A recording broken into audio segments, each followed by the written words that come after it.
Have you ever legally killed someone? I used to be a cop and we had a call of a guy that had been shot. He was a gang member and he lived. We had a description of the suspect vehicle which the shooter was driving. We find the car parked. Nobody is in it, but we find firearms and large amount of dope in the car. Find an ID and the guy is wanted for several violent crimes and his record says he is considered armed and dangerous. Use extreme caution. So we are dealing with that when we see a guy walking. It's like 3 a.m. away from us. I drive over and spotlight him. I didn't know if it was our guy or just some dude out for drinks on his way home. He looks back at me and starts running. So I chase him on foot. He stops, turns and starts squeezing his firearm at me. I remember how I was so shocked at the muzzle flash coming from his gun. So I fire back as well as another officer who is coming from another angle. He goes down and I get to cover. We call in the cavalry and some other officers approach. I watched as they walked up and grabbed his arm to put it behind his back and it was lifeless. I remember thinking, wow, I just killed a person. He's dead. We did the whole internal affairs thing. I did my interview, spoke to our police union attorney, the department psychologist, all that. That night I still had a ton of reports to do which sucked, so I had to sit at the PD and finish them. I went home real early in the morning and couldn't sleep. My adrenaline was pumping still. I wasn't upset.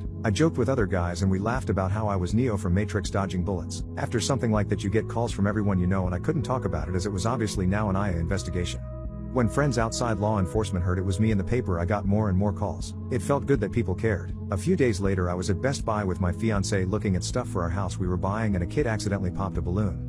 That sent my heart rate sky high. I shot another guy who pulled a firearm about a year later but he lived. He went to prison, got out and I ran into him all the time as he was a career criminal too. He showed me his bullet scar once. He said he respected me and he deserved it. Weird. The shootings don't bother me at all. The ones that have given me PTSD are the ones where fellow cops have died. I'd seen my first dead cop a few months into my career and it woke my young 21-year-old butt up to the realities of the career. But the worst PTSD incidents for me were when kids passed away. I'd given CPR to a kid that had their life taken accidentally by his own father who slept in the bed with him and rolled over on him.